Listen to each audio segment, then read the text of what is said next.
Buenas tardes, buenas noches, bienvenidos nuevamente a nuestro taller de introducción a la Biblia.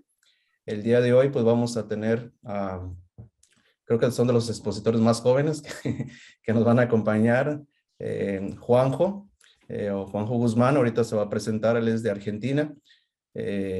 Ya ha tomado con nosotros estuvo en el Instituto de Verano, acá en las clases que se impartieron acá en Chicago, y creo que es uno de los alumnos pues que ha respondido muy bien.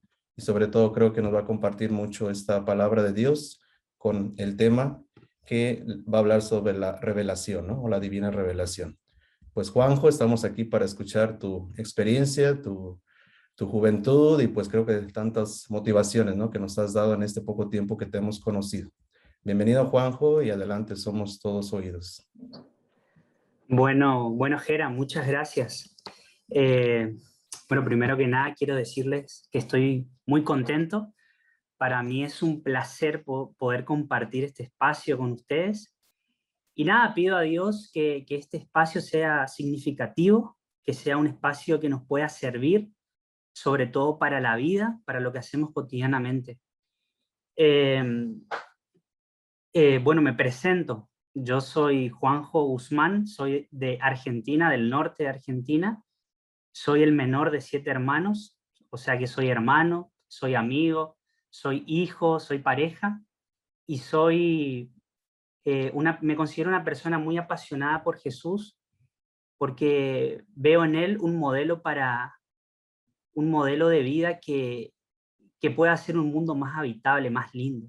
Así que me considero una persona que está muy apasionado por él. Bueno, vamos a ver, voy a ver si puedo compartir pantalla. Sí. Quiero ver. A la hora que gustes, Juanjo, sí, ya puedes compartir. Okay. Bueno, quería decirles también que estoy contento, feliz por ver a tantos hermanos y a tantas hermanas que quieren acercarse a la escritura de una manera seria, de una manera dedicada, de una manera interesada, o sea, que le ponen interés a esto, porque yo pienso que cuando Dios nos seduce con la escritura es porque, en primer lugar, está pensando en nosotros, pero sobre todo está pensando en otras personas, está pensando en otros, porque quiere ser quiere responder a esas personas a través de nosotros, a través de ustedes. Y eso yo creo que es muy importante tener presente, que cuando nosotros nos sentimos seducidos por Dios, es porque está sobre todo pensando en esa gente que está ahí afuera y que está esperando una respuesta por parte de Dios a través nuestro. Entonces, a ver, ya.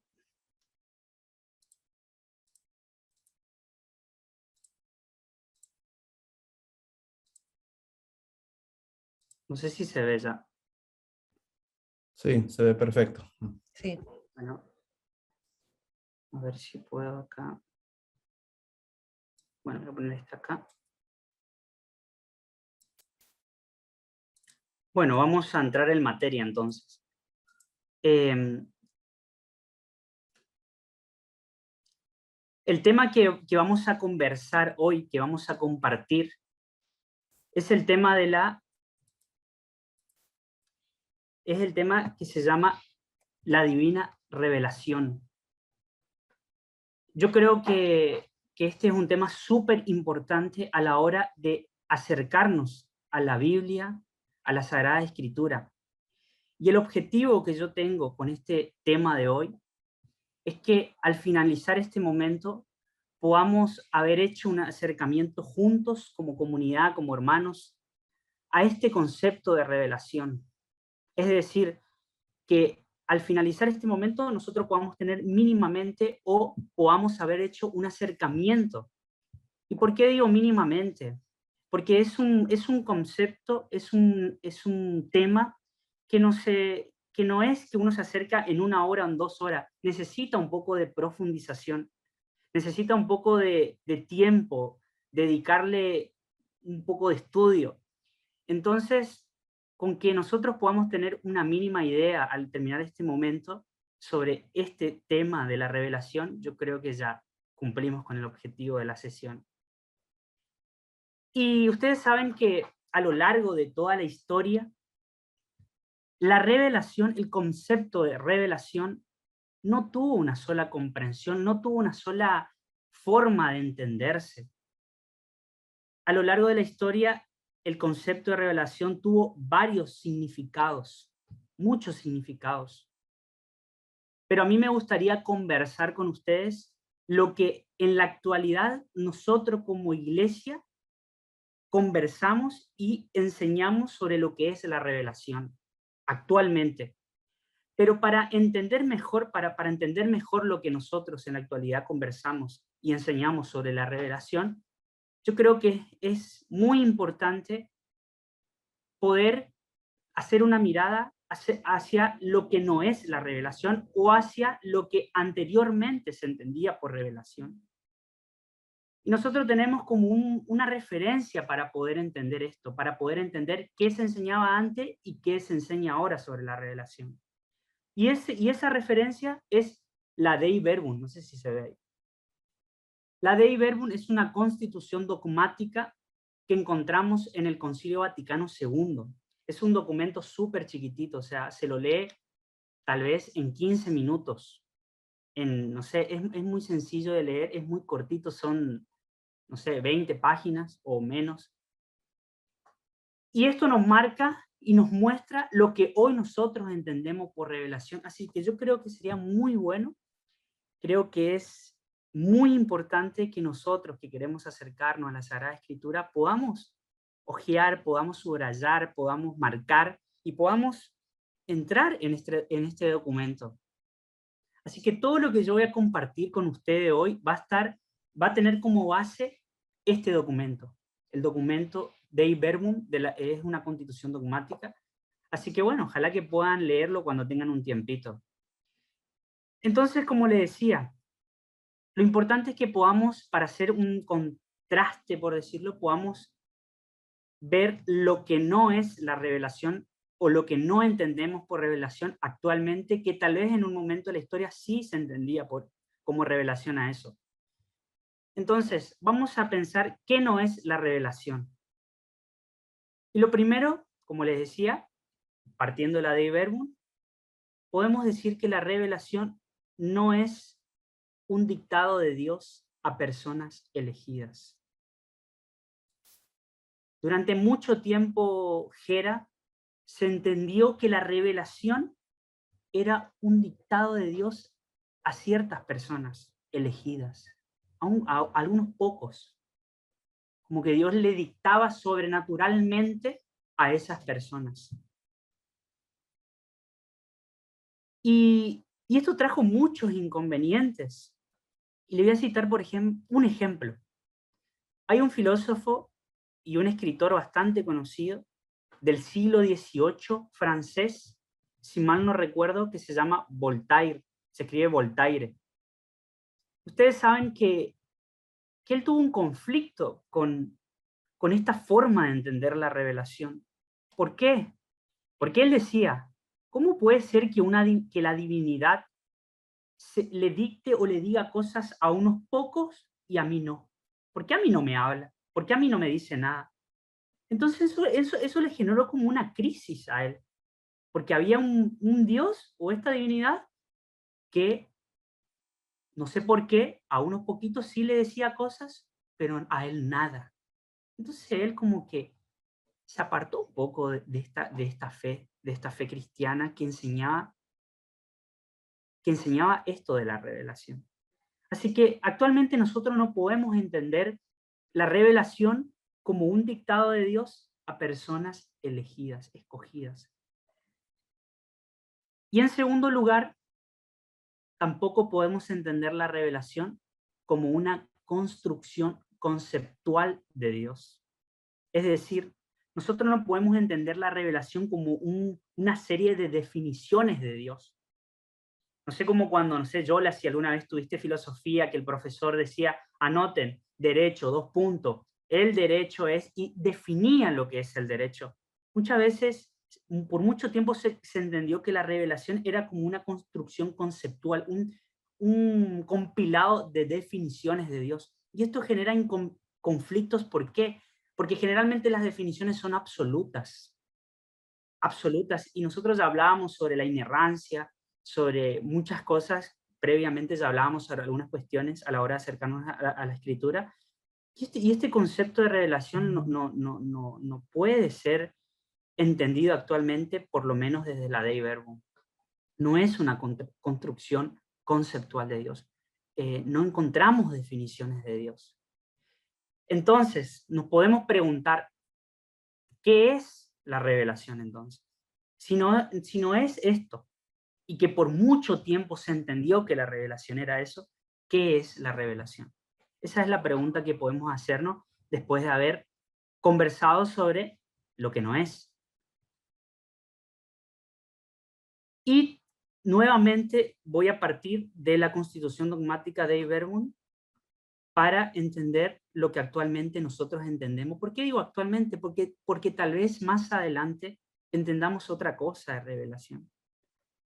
Eso yo creo que tendríamos que estar abiertos a que más adelante tal vez se pueda enseñar. Actualmente nosotros enseñamos que la revelación es una iniciativa de Dios en donde Él se da a conocer, en donde Él se muestra, o sea, el término revelar significa, por ejemplo, quitar el velo.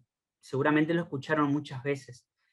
Si yo tengo un objeto y está tapado por una tela o por un velo, desvelar o revelar eso significa quitar la tela para que se vea el objeto.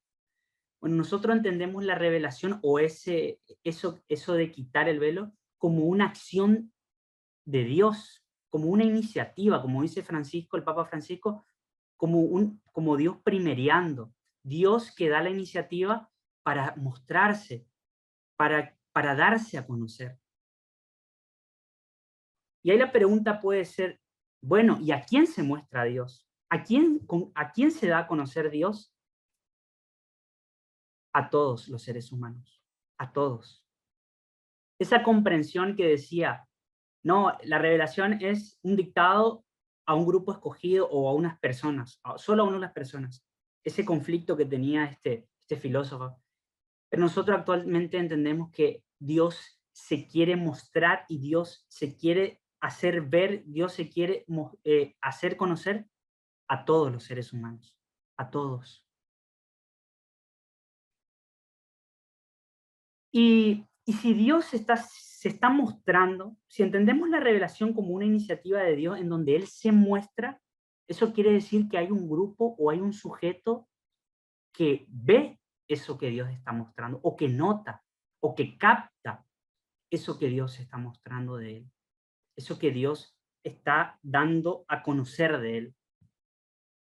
Es decir, hay primero una iniciativa de Dios, pero hay alguien que nota eso, que capta eso que Dios está mostrando. Y eso nosotros encontramos en la Biblia.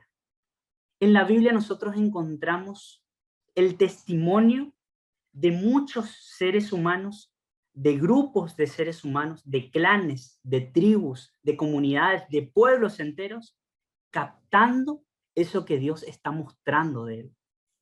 Es decir, que en la Biblia nosotros encontramos muchísimos testimonios de seres humanos, como dije antes, notando lo que Dios muestra de Él, notando esa revelación por parte de Dios.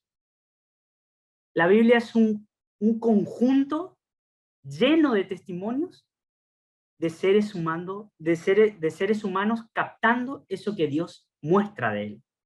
Muchísimos, muchísimos testimonios. Y en esos testimonios nosotros vamos como notando también hoy en la actualidad rasgos, características de eso que Dios quiso mostrar de Él. Y para entender mejor esto, porque por ahí en este momento no me estoy haciendo entender bien, pero para entender mejor esto, porque lo que nosotros queremos profundizar específicamente es la Sagrada Escritura. Por eso yo traté de centrarme en la Biblia como un lugar de revelación que para nosotros los cristianos es una fuente esencial de revelación. Es decir, la Biblia es una fuente esencial en donde nosotros podemos encontrar eso que Dios quiere mostrar de Él, a través de los testimonios de muchos seres humanos. Y para entender mejor esto que estoy diciendo de la Biblia, vamos a trabajar 3 puntitos. 3 puntos. Lo primero que quiero decir para profundizar esto es que la Biblia es la captación progresiva del actuar de Dios con el ser humano. Y vamos a entrar en esta afirmación para entender. Vamos a desmenuzar esta afirmación. La Biblia es la captación. ¿Qué significa captar? ¿Qué significa captación? Se puede entender como darse cuenta, como notar algo. Hay algo que está ahí y yo lo noto. Yo me doy cuenta que está ahí y yo me doy cuenta que eso está pasando. Es una captación. En la Biblia nosotros podemos pensarla como una captación progresiva. Esta palabra yo creo que es una de las más importantes que sería bueno que nos quede claro. Progresiva. Es decir, de menos a más. Es un notar, es un darse cuenta que es progresivo, de menos a más. Es un proceso, pero que va de menos a más. Del actuar de Dios con el ser humano. O sea, es una captación progresiva de que Dios actúa, de que Dios se está mostrando. ¿Y por qué dije que esta palabra progresiva es muy importante, Yola? ¿Por qué yo creo que es muy importante? Porque si nosotros entendemos que la Biblia es una captación progresiva, vamos a entender muchos textos, vamos a poder acercarnos a muchos textos del Antiguo Testamento, por ejemplo, sin escandalizarnos, sin alarmarnos, sin decir, uy, ¿y acá Dios qué onda? Porque si nosotros, voy a citar un ejemplo nomás, que está en el segundo libro de Samuel, en el capítulo 6. Ustedes saben que cuando el pueblo de Israel peregrinaba, hacía muchas peregrinaciones, caminaba mucho, por decirlo. Y ellos cuando peregrinaban llevaban el arca de la alianza en la peregrinación.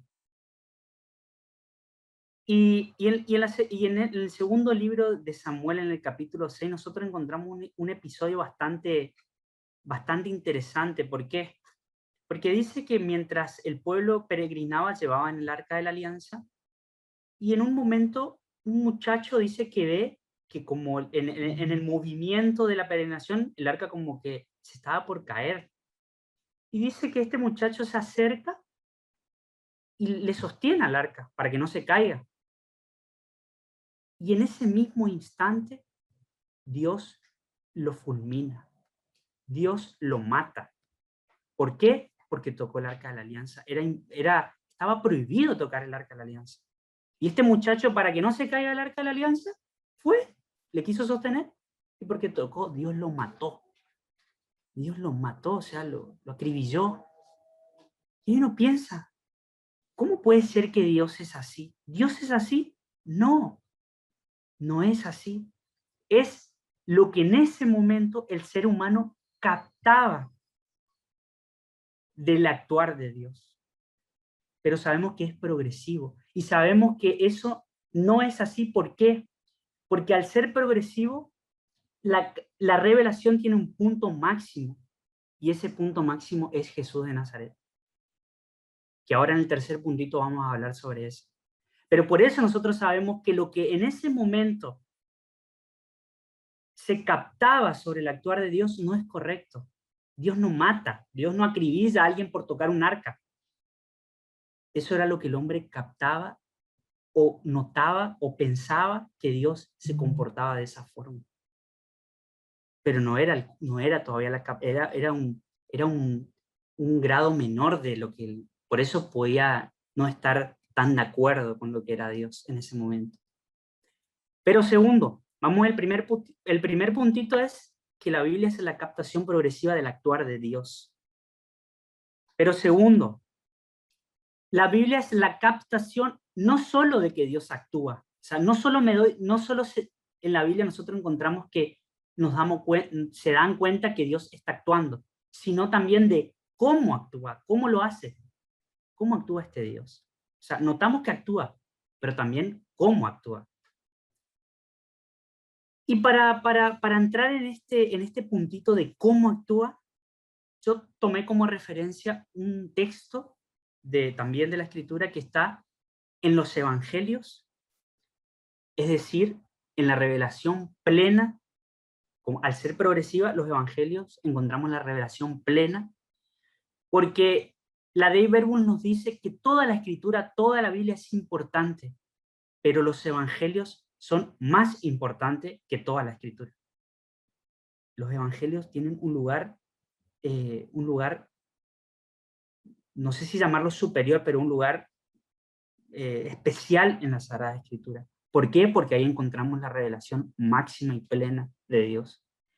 Y por eso quise pensar en un texto de la Escritura que está en Lucas 15, que es una parábola súper conocida, que es la parábola del Papá Misericordioso.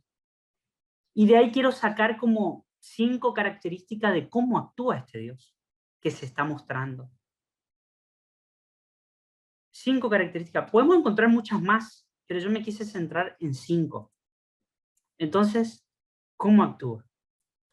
Y lo primero que quiero decir es que lo que le caracteriza al Dios revelado en la Sagrada Escritura es que es un Dios generoso, muy generoso, y que le caracteriza la gratuidad.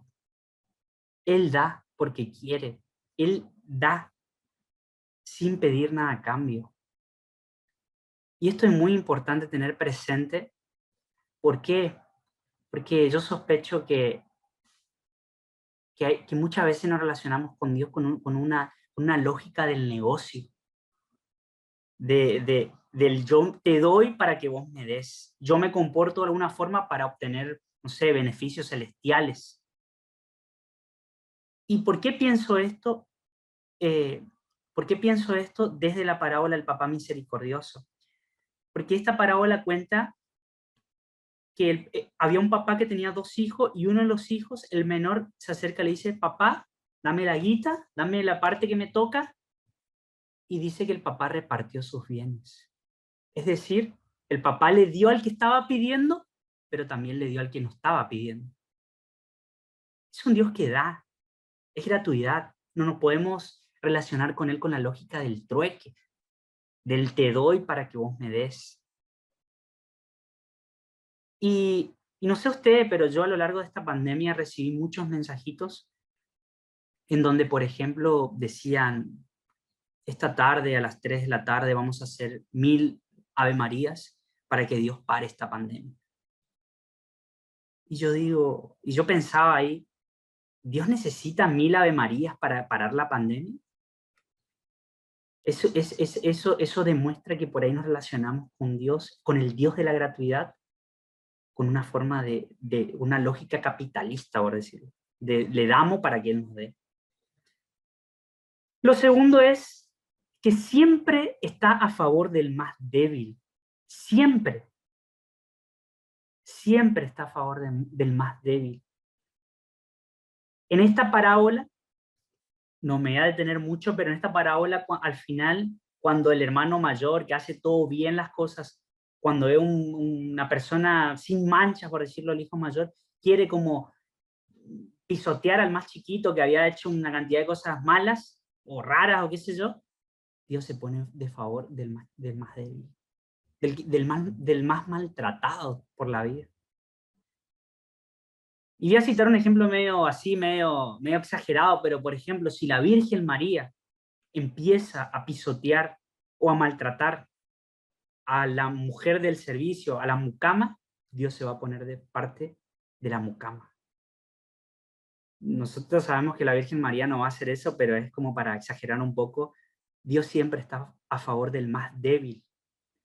Y esto yo creo que es una invitación para siempre sentirnos débiles.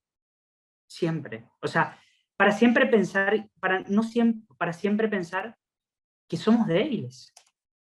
Porque en ese mismo momento en que nosotros nos creemos mejor que alguien o queremos pisotear a alguien, Dios no dice, lo lamento, yo voy a estar de parte del que vos querés pisotear, del que vos querés maltratar. Desde ese mismo momento, nosotros estamos estudiando, desde ese primer momento en que nosotros nos queremos sentir superior y queremos atacar y pisotear a otros con nuestros argumentos y con nuestros estudios y cosas, en ese momento Dios dice, yo me voy a ir de parte del más débil. Lo tercero, a este Dios no le gusta la esclavitud. No le gusta. Es un Dios que le encanta la libertad. Le fascina la libertad. Este papá, el hijo menor le dice, dame la plata, agarra su moto y se va. Y el padre no le salió atrás. El padre no le puso un GPS para saber dónde estaba. El padre no quiere tenerle atado a nadie al lado de él. Es un papá que le encanta que el ser humano sea libre. A lo largo de toda la escritura nosotros nos podemos ver cómo Dios todo el tiempo está buscando que los seres humanos sean libres. Los libera acá, los libera allá, los libera por todos lados, lo está liberando todo el tiempo. Porque quiere que seamos libres, le gusta la libertad. Lo cuarto, es especialista en dar nuevas oportunidades. Es especialista. Si hay algo que es especialista de Dios es que no se cansa jamás en dar nuevas oportunidades. Para él ninguno está perdido, ninguno. El hijo menor cuando vuelve, este padre, no sé, se enloquece, se enloquece. No le sacan cara a nada, nada no le sacan cara. Siempre está ahí para dar nuevas oportunidades. Lo quinto es tierno. Cuando el hijo menor se acerca todo sucio, que había estado, no sé, con los chanchos, que para el judío el chancho es lo más impuro que existe en la vida, había estado con chancho, había estado haciendo un montón de cosas, y cuando este hijo vuelve, sale corriendo como una madre, pierde todo tipo de dignidad, corre, le abraza, le come a besos a este hijo. ¿Por qué? Porque este Dios es tierno. Es un Dios que, que le caracteriza mucho la ternura. Y lo último que yo quise destacar es, le encanta la fiesta. Es muy festivo. Cuando el hijo menor regresa, lo primero que él hace, le organiza una tremenda fiesta. Le gusta bailar, le gusta la fiesta. Es un Dios que disfruta muchísimo de la vida, que disfruta muchísimo. ¿Y por qué? Y yo creo que le encanta tanto la fiesta porque organizó una gran fiesta. ¿Y por qué yo sé esto? Porque dice que cuando el hijo mayor, cuando volvía a su casa, estaba todavía lejos, escuchó ahí estaban ahí de parranda y, o sea, a lo lejos ya escuchó que estaban ahí a full. Y eso yo creo que podemos encontrar otra forma de cómo actúa este Dios, pero yo quise destacar esta. Y hoy uno se podría preguntar, en este segundo punto, en que la Biblia es una captación no solo de que Dios actúa, sino de cómo lo hace, y uno se puede preguntar, ¿y para qué queremos saber cómo Dios actúa? ¿Para qué saber cómo actúa? Y es para comprometernos más, para comprometerse más. Cuando nosotros hacemos estos cursos de acercamiento a la escritura, de conocimiento, académicos, es para poder comprometernos más, para poder ser más generosos, para poder vivir más con la lógica de la gratuidad, para poder apostar más por la libertad, para no esclavizar a nadie, para ser tiernos, o sea, para comprometernos más. Todo esto nos tiene que ayudar a comprometernos más en todo lo que hagamos, en todo lo que hagamos día a día, en donde estemos, en el lugar que frecuentamos. Y el tercer punto, como ven ahí, el tercer punto es que, como yo les decía a Jera, que la Biblia es una captación progresiva. en donde es de menos a más, tenemos una revelación y una captación máxima, plena. Y esa revelación plena es Jesús de Nazaret. Él es el culmen de la revelación.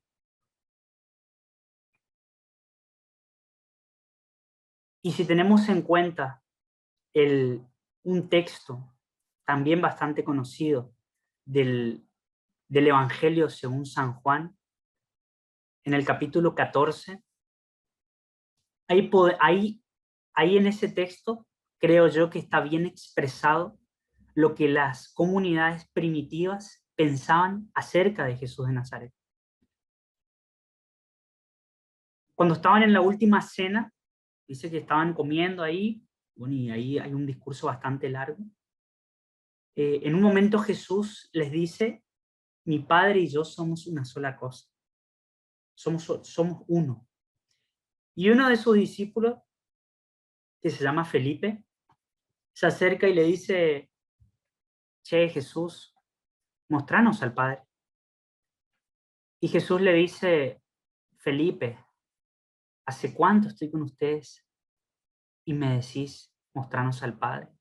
El que me ve a mí, está viendo al Padre. Entonces, acá queda expresado que para las comunidades, para las primeras comunidades, Jesús revelaba con toda su vida a Dios. ¿Qué quiere decir esto? Que en un ser humano que tenía actitudes humanas, como un ser humano, ahí Dios se estaba revelando, ahí Dios se estaba mostrando, ahí Dios se estaba dando a conocer plenamente. ¿Qué quiere decir? Que cuando Jesús comía con pecadores, era Dios el que comía con pecadores. Cuando Jesús iba y tocaba a un leproso, y por eso mismo él se hacía un impuro, porque si pensamos en el Evangelio de Marcos, al final del capítulo 1, cuando nos cuenta que Jesús dice que tocó a un leproso y que después de eso él ya no podía entrar en la ciudad y se quedaba en los márgenes, él mismo se convirtió en un impuro. Bueno, Dios, por tocar a un impuro, se impurifica. Se impurifica. Cuando Jesús optaba por los que nadie optaba, cuando Jesús se acercaba a los que estaba prohibido y a los que todos preferían alejarse, era Dios el que optaba y que se acercaba a los que todos preferían alejarse. En las opciones de vida de Jesús, nosotros veíamos las opciones de Dios. Jesús es el culmen de la revelación porque en Él vemos plenamente cómo Dios actúa, cómo Dios se comporta con el ser humano. En Jesús de Nazaret Dios se muestra. Nosotros decíamos que la revelación es una acción y una iniciativa de Dios en la que Él decide mostrarse, darse a conocer. En Jesús de Nazaret lo hizo plenamente. Lo hizo plenamente.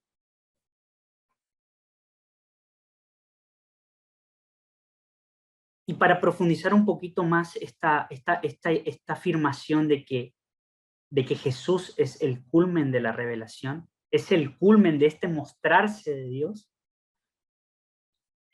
podemos preguntarnos, ¿por qué decimos que Jesús es el culmen de la revelación? ¿Por qué? En principio por esto que les acabo de decir.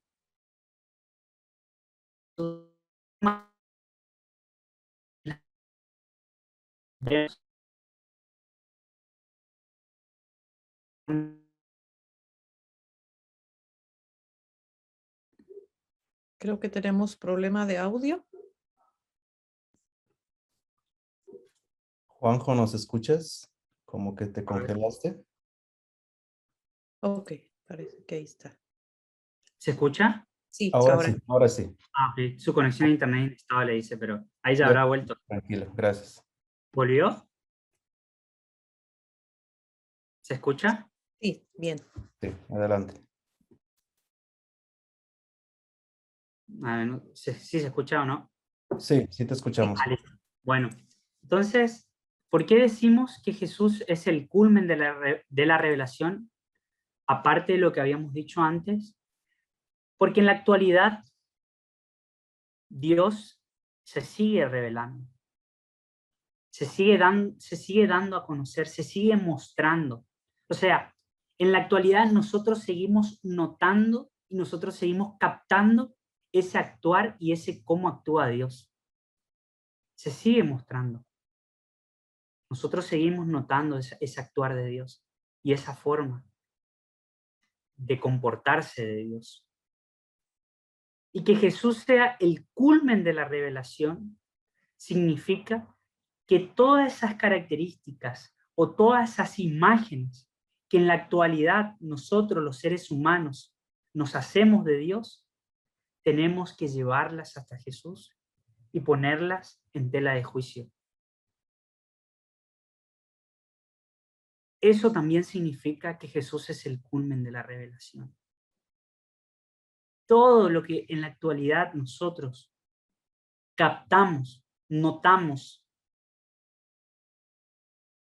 de ese mostrarse de Dios y de ese revelarse de Dios, tenemos que llevarlas hasta Jesús y hacerlo como un filtro.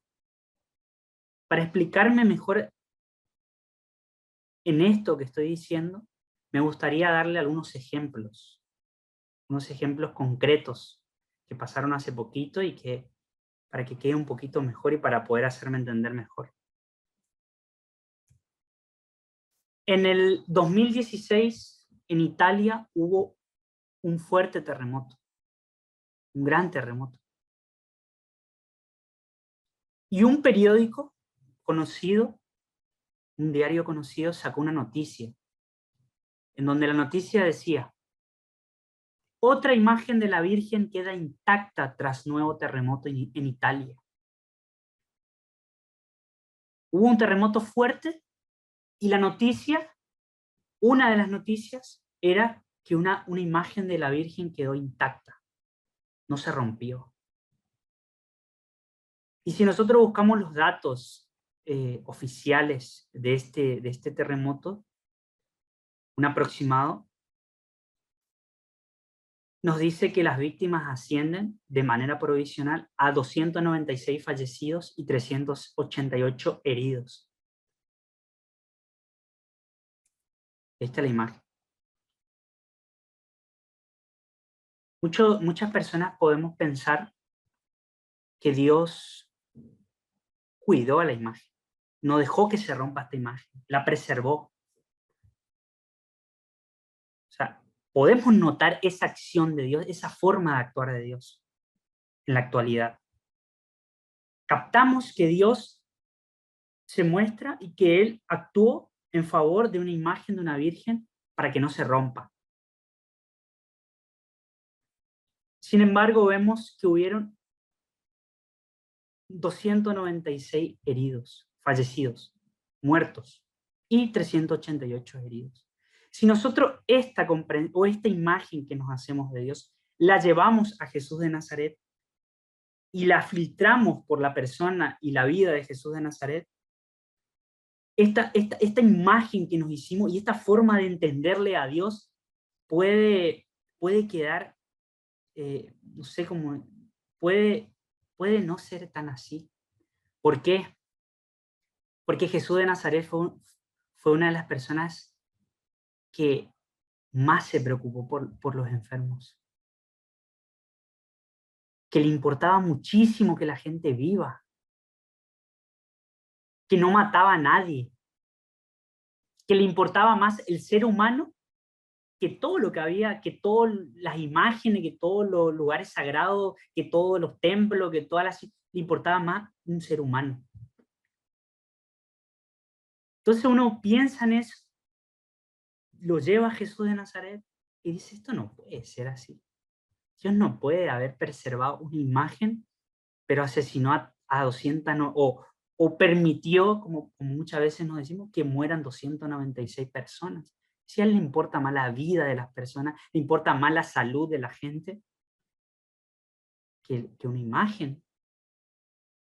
Entonces, eso que captamos de Dios podemos llevarlo a Jesús, que es la revelación plena, y decir, ¿para qué? Para poder filtrar esa comprensión o esa captación que hicimos de Dios. Otro ejemplo, la pandemia del COVID. Yo no sé usted, pero yo escuché a muchas personas que decían que esto fue causa de Dios. O sea, Dios provocó el COVID porque estaba enojado, porque acá se estaba mostrando la ira de Dios, porque Él a través de esto quiere purificarnos como mundo, no sé, como seres, como humanidad. Dios mandó el COVID para más. Y ahí uno puede pensar, sí, o sea, está captando esa forma de comportarse de Dios o eso, o puede hacerse esa imagen de Dios, que están dando enfermedad a la gente, le da enfermedad a la gente. Y ahí de nuevo lo llevamos a Jesús de Nazaret, en donde vemos que Él se preocupó, otra vez decimos lo mismo que el anterior, pero una persona que estaba totalmente interesada en remediar, en aliviar la enfermedad de las personas, porque Él estaba convencido de que la enfermedad muchas veces nos limita para vivir en abundancia, donde nos separó el COVID, donde no podíamos acercarnos, donde no podíamos abrazarnos, donde no podíamos darnos detalles de amor, de abrazo, de besos. Entonces uno lo lleva a Jesús de Nazaret y dice, ¿será que Dios mandó la pandemia? ¿Será que este es el Dios que se está mostrando, un Dios que manda enfermedades? Si lo llevamos a Jesús, Jesús fue una persona que luchó contra las enfermedades, que quiso que la gente tenga salud, que la gente viva en abundancia. Entonces ahí uno puede decir, no creo que vaya por ahí. No creo que este Dios mande enfermedades. Y por ejemplo, en el Viernes Santo del año pasado, Raniero Cantalamessa en su mensaje en su mensaje de Semana Santa, dijo que esto no fue causa de Dios, que Dios no mandó el COVID, que Dios no manda enfermedades, que Dios lo que hace es acompañarnos en nuestras enfermedades. Entonces uno lo lleva a Jesús y dice, va por ahí. Va por ahí. ¿Por qué? Porque Jesús, en vez de mandar enfermedades, lo que hacía era acompañaba a los enfermos, tocaba a los enfermos. Trataba de aliviar ese sufrimiento que causaba la enfermedad. Entonces son como, uno en la actualidad seguimos notando, seguimos captando eso que Dios está mostrando de Él, pero necesitamos llevarla a Jesús, porque Él es la plenitud de la revelación. Y por eso es necesario acercarnos a Jesús. Por eso es necesario acercarnos a su vida, a sus opciones, a lo que Él hacía, a lo que a Él le importaba, a sus preocupaciones, a su forma de tratarle a la gente, a su forma de comportarse frente a ciertas realidades. ¿Para qué? Eso nos sirve a nosotros como comunidad para poder captar mejor ese actuar de Dios que lo sigue haciendo en la actualidad. Y para terminar, para después tener un momentito de conversación, igual me gustaría dejar claro que yo traté de hacer un acercamiento que es escaso, pero ojalá que esto nos impulse a poder profundizar más sobre lo que es la revelación. Y para terminar, quiero leer unas palabras o que podamos leer unas palabras de San Juan de la Cruz. No sé si alguien quiere leer, prender su micrófono y leerlo para... ahí voy para atrás. Ahí está. No sé si alguien...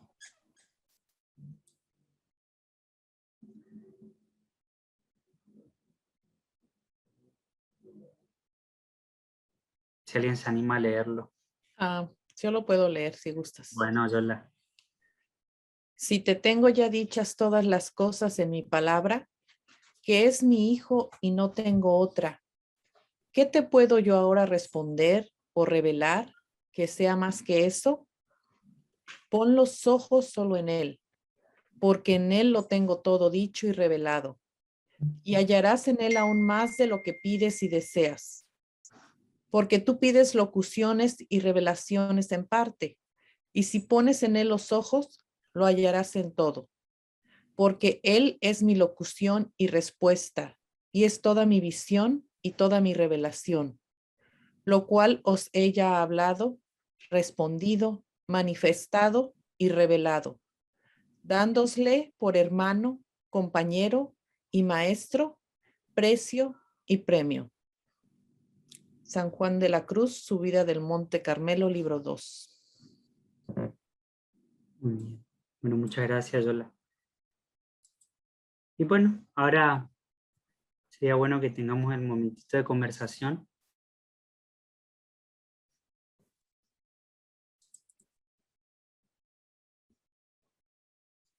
A ver.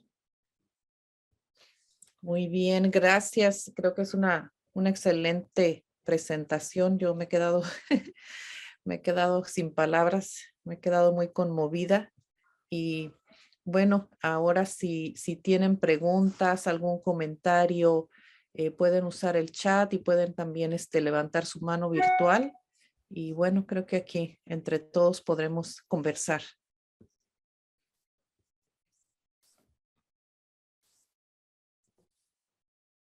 Creo que los dejaste mudos, Juanjo. A ver, Gis, por ahí.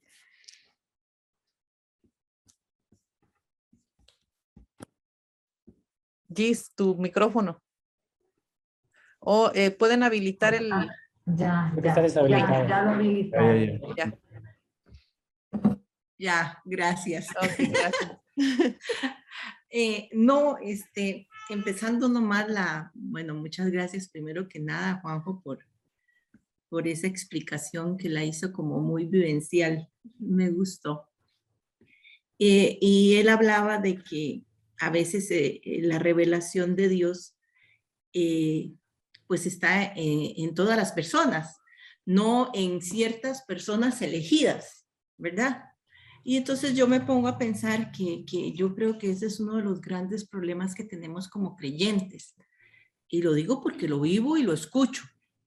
En que, por ejemplo, hay gente que cree más en lo que dice tal santo o tal santa que tuvo una visión, ¿verdad? Y que le ponen más fuerza a eso que al propio evangelio. O sea, hay personas que piensan que una visión de una santa, que incluso hay hasta libros de santos, ¿verdad? De esas visiones, y le ponen más énfasis y más fe a esas revelaciones que a lo que dice la escritura, a lo que dice la Biblia misma, ¿verdad? Entonces, siento yo cómo tenemos que formarnos y aprender a leer la Biblia, a saber interpretarla y actualizarla, lo que hemos visto, ¿verdad? En estos encuentros de vida, texto, vida, y que siempre sea a favor de esa vida, ¿verdad? Y de todos y de todas en general. Entonces, digamos, eso es lo que a mí siempre me preocupa, porque creo que todavía no conocemos los documentos de la iglesia. Por ejemplo, Dei Verbum, si todos lo estudiáramos y todas lo estudiáramos, tendríamos esto clarísimo, ¿verdad? Pero se nos hace confusión. ¿Por qué? Porque realmente como católicos, como cristianos y cristianas, no nos formamos, ¿verdad? Entonces solo vivimos de lo que dijo el sacerdote o el curita del pueblo del domingo y de lo que él interpretó de ese evangelio y punto, ¿verdad? Entonces, es la gran responsabilidad que tenemos para formarnos y poder conocer entonces esa revelación de Dios. que está, como dijiste vos, en todos, en todas, en la creación, y que Dios nos sigue hablando por medio de los acontecimientos. Y yo creo que más allá de eso también es formarnos, pero ¿para qué? Para ser muy sabios, para ser muy intelectuales, no, para poner eso en práctica. Porque hay mucha gente que le gusta formarse, ir a tal curso, estar en tal taller, y qué bonito saber, pero ¿qué hace? O sea, ¿dónde pone eso en práctica en su vida y en la vida de los demás, verdad? Entonces es un doble compromiso. Y a veces esos compromisos como cristianos y cristianas no nos gustan, porque es una gran responsabilidad. Así que bueno, esa es como la, ay, que me queda ahí. Gracias, Juan. Gracias, Gis. No sé si alguien más quiere preguntar, comentar, o si Juanjo quiere comentar algo sobre la apreciación de Gis.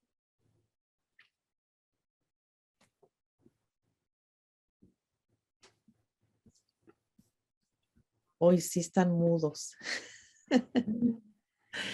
Fue una presentación muy bonita y muy dinámica en el sentido de que tú no te cansaste. Yo no me cansé de oír las explicaciones y son cosas que uno la ha oído, la ha vivido, la ha practicado, la ha conversado, pero él lo dijo de una manera como tan llana que me encantó. A mí me gustó mucho su presentación.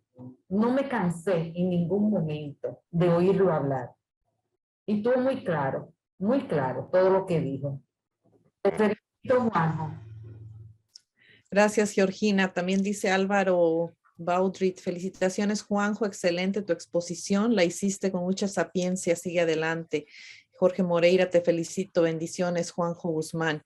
Y bueno, yo sí voy yo sí quiero decir algo, porque en realidad cuando nosotros pedimos ayuda a nuestros compañeros para dar un tema, siempre es como un gran descubrimiento, ¿no? Como que nos nutrimos mucho y aprendemos mucho, porque puede ser que cada año diferentes personas tenemos el mismo tema, pero siempre hay el acercamiento de cada persona es tan valioso, siempre se aprende tanto. En este caso a mí me encantó que cerraras con estos ejemplos, después de decir hay que pasar todo por el filtro de Jesús, que cerraras con estos ejemplos donde desgraciadamente, y sobre todo nuestra comunidad católica, está tan centrada en las imágenes, tan centrada en una figura de yeso, de metal, etcétera, que nos olvidamos que hubiera sido lo más importante para Jesús. Estamos tan centrados en los dogmas o en las normas de la iglesia que a fin de cuentas ha puesto el hombre, y queremos seguirlas tan al pie de la letra que seguimos haciendo a un lado a la gente y no nos ponemos a pensar lo que dijiste una vez más, que el filtro es Jesús. El filtro no es el dogma o las reglas de la iglesia que dicen que tal persona no puede acercarse a comulgar, que tal persona no es digna de estar en la casa de Dios, que tal persona tiene que hacerse a un lado. Creo que eso es lo que se nos olvida y lo que nos hiciste ver. Y como dijo Jesús, si todos volviéramos una vez más a pensar esto, si todos estudiáramos un poquito primero el Dei Verbum, que ya ahí nos dice hay que preguntar, hay que razonar, hay que reflexionar y hay que cuestionar. Creo que empezaríamos a ver las cosas de diferente manera y sobre todo si las pasáramos por ese filtro que es Jesús. Gracias, Juanjo. Y bueno, aquí tenemos a Marjorie que también quiere participar. Adelante, Marjorie. Sí, bueno, buenas noches para todos y todas. Bueno, primero me gustó mucho el tema, como lo expuso Juanjo, la verdad muy bien. Lo otro que me gustó mucho, como él empezó, como decía Gis, ¿verdad? Es que él nos hablaba, ¿verdad? De que Dios se revela no en ciertas personas elegidas, ¿verdad? Y pues ahí él mencionó algunos nombres de las tribus, los pueblos, las comunidades y todo eso, ahora que ahí se revela a Dios. y en los acontecimientos. Y pues yo lo traía a hoy, ¿verdad? De que en esta mala interpretación, ¿verdad? Que se hace de la Biblia, muchas personas también siguen en esta idea de que Dios solo se revela en los sacerdotes porque son consagrados, ¿verdad? O en las monjitas, o en ciertas personas. Entonces, yo he escuchado también algunas frases como, por ejemplo, rece usted, ¿verdad? Porque usted está en talleres de Biblia. A Dios usted sí Dios a usted sí le escucha, como por ejemplo. Entonces, uno también queda como con esa, o sea, es como, híjole, Dios, ¿verdad? Que es selectivo, ¿verdad? En esa parte, pero también en esta estudio de la Biblia y así, ¿verdad? Pues uno también va descubriendo eso, ¿verdad? Que pues la Biblia nace de las experiencias de un pueblo, de estos pueblos, ¿verdad? Y de no ciertas personas elegidas, ¿verdad? Como pues se ha malinterpretado por mucho tiempo y pues que ahora también lo malinterpretamos cuando decimos que solo Dios se revela en los sacerdotes o en las monjitas o en ciertas personas. También lo hemos traído mucho, ¿verdad? Al hoy. Entonces, eso era lo que quería decir. Gracias. Gracias, Marjorie. Valerie.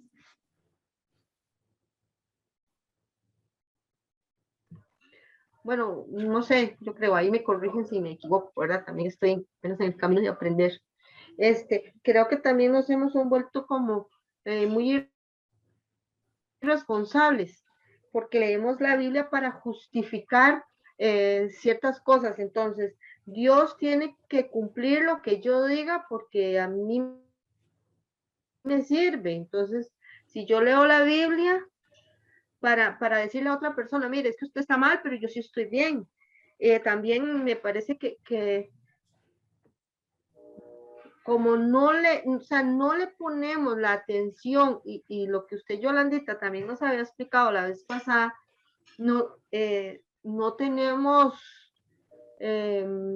¿cómo le digo? Esa forma de los errores de la Biblia, que los que tenemos los errores somos nosotros, por eso nos hemos vuelto tan mezquinos a la hora de leer la Biblia. Y yo siento que como dijo ahora Juanjo, todos estos rezos son como para probar a Dios, como para probarlo. Bueno, si usted tiene fuerza, pues quítanos la pandemia, pero la pandemia y todas las enfermedades también están en nuestras manos. Dios nos dio, bueno, eso es lo que también, lo que he aprendido en talleres con Gizzy y con Marjorie, que nos han enseñado que también la responsabilidad es mía. Dios nos habla en todo, en la brisa, en el ser humano. Entonces, ¿cuál es mi responsabilidad para con Dios y para con los que nos rodean? Entonces, yo siento que, digamos, esto que Juanjo hoy nos enseñó es muy bonito, pero como siempre nos han enseñado, hay que cambiar este chip para entender que la voluntad de Dios es que hagamos lo que Él nos enseñó, no tragarnos las palabras por tragarnos, sino es ponerla en práctica. Muchas gracias, Valerie. Juanjo, no sé si quieres comentar algo al respecto. Sí, Yola, acá hay una pregunta de Juan David González, Sí. que dice, ¿qué lugar ocupa entonces el decir palabra de Dios en el sentido de que no es un mensaje, en el sentido de que no es un mensaje dictado sino una interpretación de lo revelado? Yo por ahí por ahí si quiere Yola o alguien responder a la pregunta, pero yo voy a responder diciendo que yo creo que lo más acertado tal vez, desde mi óptica, no es tanto decir es palabra de Dios, sino acá hay palabra de Dios. Cuando nosotros, en la Biblia hay palabra de Dios. Y eso yo creo que es importante tener en cuenta. Escuché a una persona que decía que la Biblia es considerada palabra de Dios porque contiene a la palabra que es Jesús de Nazaret. Pero eso no quiere decir que a lo largo del Antiguo Testamento encontremos también rasgos de Dios que coinciden con la revelación plena que es Jesús de Nazaret. Por ejemplo, cuando en el Éxodo, cuando vemos a un Dios que escucha el sufrimiento de la gente, que actúa en favor para que la gente ya no viva oprimida, que ya no viva esclava, que viva libre, y lo llevamos a Jesús, vamos a ver que sí coincide. O sea, hay rasgos de Dios a lo largo de todo el Antiguo Testamento. Pero si nosotros vemos a un Dios que está asesinando gente, y después vemos en Jesús a un Dios que apuesta por la vida, que lo que más quiere es que la gente viva, y que no solamente viva, sino que viva en abundancia, ahí nosotros pensamos, capaz que esta captación que estaba haciendo el pueblo de la forma de ser de Dios o del actuar de Dios, no está muy completa, está bastante incompleta, no es. Y eso nos puede seguir pasando a nosotros hoy. Gracias, Juanjo. Y yo diría, yo no te voy a contestar, Juan David, te voy a decir que viene el tema de la Biblia, palabra de Dios, así que esto es como la telenovela, no te lo pierdas, no te pierdas el próximo capítulo porque viene más. Ok, Milagros, Aldana te felicita. Jaime Cícere dice que la revelación se da en Jesús progresivamente, pero en la Biblia hebrea, como se aprecia la revelación en los actos o hechos violentos, en sus pasajes también se manifiesta, o cómo lo interpretan ustedes. A ver, no sé si lo entiendo muy bien o lo entiendes tú, Juanjo. Sí, yo entiendo más o menos, parecía la pregunta anterior, que es cómo se pueden interpretar los hechos violentos por parte de Dios que encontramos en el Antiguo Testamento, en la Biblia hebrea. Sí, dice Cristian López, muy de acuerdo con la expresión de Jaime Cíceri, aún tratando de irse al tiempo y contexto que se vivía, cuando en mi caso, a partir que me empecé a leer el Antiguo Testamento y después del Éxodo, es muy difícil de entender. Bueno, yo ahí sí tengo algo que decir. Cuando a mí me preguntan cómo entiendo esto, porque precisamente hay muchísima violencia en el Antiguo Testamento, todos estos pasajes donde se decía, bueno, Dios está con nosotros y Dios nos dijo que invadiéramos ese pueblo y pasáramos a cuchillo a hombres, mujeres, niños, etcétera. Es un tema que va a ir muy relacionado con el que vamos a tratar de palabra de Dios, pero lo que yo siempre les digo es, ponte en un lugar donde tú estás en ese pueblo, que tienes una familia, que es toda una comunidad que tienen formada de varias familias, que estás pasando hambre, que tu mujer pasa hambre, tus hijos pasan hambre, y que te tratas de acercarte a donde hay agua, a donde hay sustento, pero hay otro pueblo ahí que no te deja entrar. ¿Qué pasa en esos momentos? No se trata de que nosotros seamos o sean asesinos y digan, vamos a matar por matar. Creo que cuando tú te pones a ver una situación así, yo me imagino esos padres de familia diciendo, pues, o comen ellos, si no nos permiten, y nuestros hijos se van a morir, nuestras esposas se van a morir. Tenemos que entrar, tenemos que buscar la comida, tenemos que buscar el sobrevivir. ¿Y cómo convenzo yo a la comunidad de que necesitamos hacer esto para sobrevivir? Pues les voy a decir que Dios está con nosotros. Necesito no ver a un Dios que me apapacha y me da de besos. Necesito ver un Dios guerrero que va acompañándome para lograr obtener la comida, el agua o lo que necesito para seguir sobreviviendo. Entonces, aunque dice aquí que aunque se pongan en el tiempo y contexto es difícil de entender, yo creo que no. Yo creo que si te pones de verdad en el tiempo y contexto y tratas de pensar en una vida así, yo creo que te van a venir las mismas soluciones que les vinieron a esos pueblos. Pero también les digo, viene a un poco dentro del tema de palabra de Dios. A ver, Gis por ahí tiene la mano levantada. Sí, yo creo que, bueno, es que ya esto lo hemos venido viendo desde el primer tema, ¿verdad? Que iniciamos con esta formación. Entonces yo creo que aquí hay que volver a retomar lo que hay géneros literarios, que hay formas de relatar en la Biblia, hay formas de contar y que no se puede tomar literalmente. Pero además de que hay palabra de Dios, que eso lo vamos a ver la otra semana, recordemos que también hay palabra de hombre. O sea, Dios estuvo ahí inspirando, pero también hay sentimientos humanos.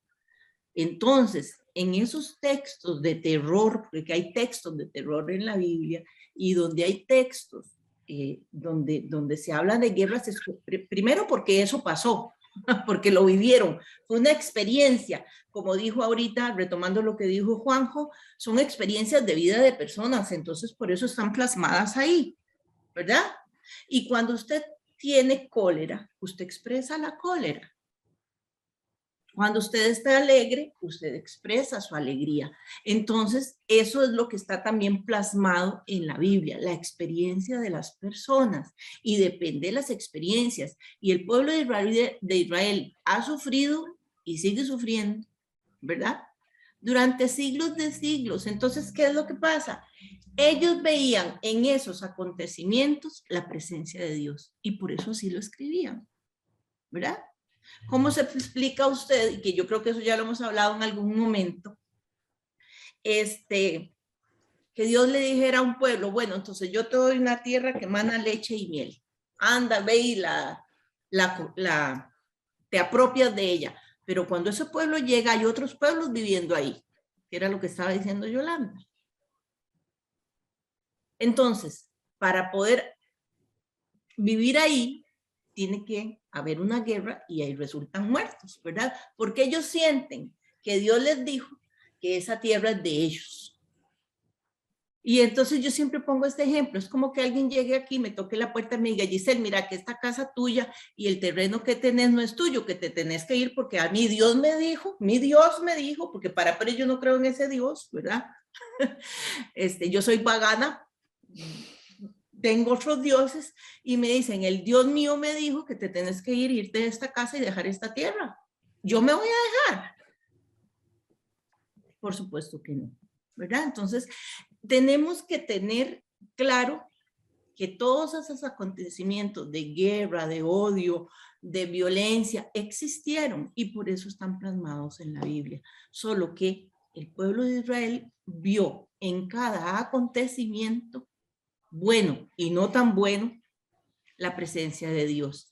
Y por eso muchos de nosotros y muchas de nosotras todavía tenemos esa experiencia o esa creencia de la retribución, porque así también lo experimentaron el pueblo de Israel, así se lo respondió. ¿Verdad? ¿Por qué si estamos actuando bien, si hemos venido cumpliendo las leyes, si estamos cumpliendo con lo que Dios nos dijo, por qué nos llevan al exilio? De ahí, porque estuvimos idolatrando a otros dioses, ¿verdad? O sea, era la única forma de explicarse ellos el por qué les seguían pasando cosas, si se cumplían normas. Es igual que ahora, si yo hoy me confieso y rezo el rosario, y le doy el diezmo a la iglesia, ¿y por qué ¿Y por qué se me muere un vecino o un amigo o un familiar? ¿Y por qué tengo situaciones? Bueno, porque así es la vida. La vida está llena de esas cosas. Entonces, y Juanjo lo dijo muy bien, Dios lo que hace es acompañarnos, darnos la fuerza, sostenernos, pero muchas de las cosas que a nosotras y nosotros nos pasan, muchas veces son consecuencias de las acciones nuestras y en otras ocasiones consecuencias de terceros o de segundos que han tomado malas decisiones y nos arrastran, pero Dios no quiere eso, ¿verdad? Entonces yo creo que también eso de que también en los textos bíblicos hay diferentes imágenes de Dios porque Dios se fue revelando y se sigue revelando según nuestra capacidad de interpretar, ¿verdad? Entonces, habían ciertos grupos que entendían a Dios de una manera, otros de otra, y eso se llaman tradiciones, y las tradiciones están ahí en los textos. Y eso más bien es lo bonito, lo que enriquece un texto, porque entonces quiere decir que no se dejó solo una imagen de Dios, sino que se plasmó todo lo que los diferentes grupos pensaban. Entonces eso no quiere decirnos que la Biblia es contradictoria, no, es que habían diferentes pensamientos de Dios, como ahorita hay diferentes imágenes y pensamientos de Jesús. No es lo mismo como pensamos y vivimos nosotros a Jesús en el catolicismo, a como lo viven los hermanos de otras denominaciones, ¿verdad? Hasta los cultos son diferentes. Entonces es igual, pero yo creo que lo primero es saber que esos son experiencias de vida y que ahí está plasmado también la experiencia de la gente, el dolor de la gente y la alegría también, por supuesto. Gracias, Gis. Creo que está más que contestado. Muchísimas gracias, Padre Jera. Muy bien, gracias, Yola. Pues solamente recordarles lo que nos dice mucho el Padre Manuel, ¿no? Que por cierto creo que se sentía mal, por eso nos está acompañando. Hay que aprender a desaprender. O sea, hay cosas que ya hemos aprendido tal vez de niños, adolescentes, jóvenes o todavía de adultos, que tenemos que reformular nuestra propia fe. Recuerden, estos textos, remarco lo que dice Gis, son muchos géneros literarios que están escritos en la Biblia. Y quiero resaltar también esto, que varios de estos textos literarios resaltan eso, en los sentimientos, el enojo, la alegría, la desesperanza, hasta cierta frustración, y son oraciones, la podemos ver en los Salmos también, expresamente, y uno se queda, ¿por qué me voy a pelear con Dios? Bueno, ese es un tipo de oración que puedes hacer, muy válida, lo hicieron muchos profetas, lo hizo creo que tal vez el mismo Jesús, lo hizo Pablo en cierto momento. Entonces hay ciertas oraciones que tal vez para mí como católico, como católica me da miedo. ¿Por qué voy a hacer esto? Voy a expresar esto de esta manera. Quiero ser muy piadoso, muy piadosa con Dios. Pues no, hay unas ocasiones que también es válido expresar estos sentimientos, como lo estamos viendo en varios textos bíblicos y lo vamos a ver.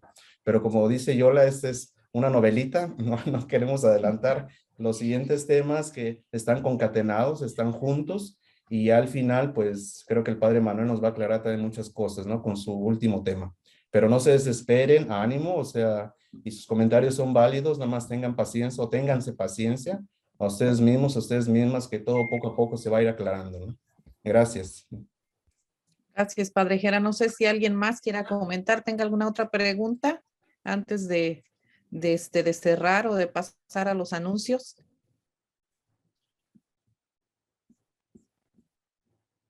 Bueno, parece que quedaron perplejos hoy, así que Padre Jera, pues si hay algunos anuncios por ahí. Gracias, antes que nada, déjeme darle las gracias a Juanjo porque de verdad valoro mucho la participación de todos y cada uno los que han ido pasando por aquí. Y en verdad a mí me hiciste ver la revelación desde otro enfoque, muy valioso para mí, y por ello pues te doy muchas las gracias. Muy bien, pues yo también, Juanjo, te agradezco mucho. Yo sé que iba a ser un trabajo excepcional. Creo que con tu juventud, con tu manera de ver las cosas, a veces fuera de lo tradicional, creo que nos retas a todos nosotros y nosotras para seguir reflexionando, ¿no? Y seguir viendo esta revelación, que se siga haciendo realidad, ¿no? En un paisaje, en una persona, en un animalito, una institución a veces, pero sigue siendo realidad, ¿no? Esta revelación.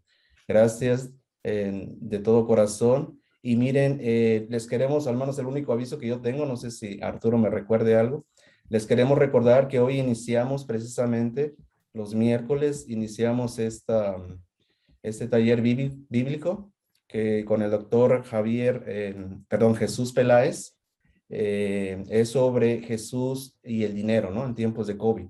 Hoy nos dio una introducción muy interesante de todo el contexto, esta realidad del COVID en todo el mundo, estos movimientos neoliberales, etcétera, y creo que va a estar muy enriquecedor, ¿no? Ahorita las próximas sesiones sí se va a meter en varios textos bíblicos. Entonces yo los invito y las invito a que nos acompañen, los que puedan, si no estas sesiones se van a grabar, las va a editar nuestro hermano Félix, junto con Arturo por ahí, y la hora nada más es que hoy tenemos una confusión con la hora, pero es a las 19 horas, hora de España, porque él literalmente está en España. Y a nosotros, bueno, acá tiempo Chicago, por esta ocasión también fue a las 12 o a la 1 más bien, pero va a ser la próxima semana a partir de las 12, se recorre 1 hora acá para nosotros, ¿no? Pero para que no haya confusión, ustedes pongan por referencia esa hora, las 19 hora de España, ¿no? Y aquí los vamos a estar acompañando y esperando. No sé si haya algo, Arturo, que se me pase o... Sí, solamente recordarles, en este momento le estamos poniendo en el chat ahí el enlace para que se registren. Una vez que se registren, les vamos a enviar el enlace de las sesiones. Recuerden que un enlace le va a dar acceso a todas las sesiones de este curso de Jesús y el dinero, que se termina el 1 de diciembre, ¿verdad? Nuevamente les recordamos el horario, ¿verdad? Yo sé que por el cambio de horarios nos confundimos un poquito, pero ya la próxima semana ya estamos bien con España y con México y con otros países. Muy bien, y recuerden que nuevamente esto los pueden ver, si no pueden a esa hora, los pueden ver después, los estamos subiendo o se van a subir a nuestra página de YouTube, ¿no? Escuela Bíblica Claritiana. Y va a haber otro taller, pero no los queremos confundir. Ya nos confundimos el día de hoy, ¿no? Entonces ya no queremos más confusiones. Más adelante les vamos a dar otra invitación, otra promoción a otro taller que estamos preparando, ¿no? Entonces ya no queremos adelantar nada de eso, pero hay tiempo suficiente. Muy bien, ¿algo más, Arturo, Félix? Ok, creo que es todo, padre. Muy bien, pues nuevamente vamos a darle pues una felicitación, un aplauso virtual a nuestro hermano Juanjo, que ha compartido, creo que desde su corazón, desde todo. Muchas gracias a todos, Gera, a todos. Gracias, Para mí Juanjo. es una alegría, es un gusto poder compartir con ustedes y poder reflexionar junto a ustedes. Todo esto es súper lindo para mí y lo disfruto mucho, así que gracias. Muy bien, pues creo que no va a ser la primera vez ni la última, Juanjo, entonces ya sabemos que te podemos Quedas contratar. apuntado. Para otras ocasiones te vamos a invitar también. Bueno, pues ahora vamos a terminar un poquito más temprano, pero creo que también está bien. No tenemos que estar las 2 horas aquí. Nuevamente, les agradecemos que nos sigan acompañando. Nos vemos la próxima semana con el siguiente tema. Y como les digo, no se desesperen con esas preguntas que tienen, las inquietudes, pero sí los invito, ¿no? A aprender a desaprender, ¿no? A ver las cosas de una perspectiva nueva, que nos retan y nos sigue retando a todos y a todas, ¿no? Pero creo que al final de cuentas nos hace más profundizar nuestra palabra de Dios y cómo la podemos interpretar, ¿sí? Muy bien, pues nuevamente les agradecemos. Que pasen buena noche. Gracias. Y la próxima Gracias. semana. Muchas Buenas gracias. noches, gracias. Buenas noches. Buenas noches.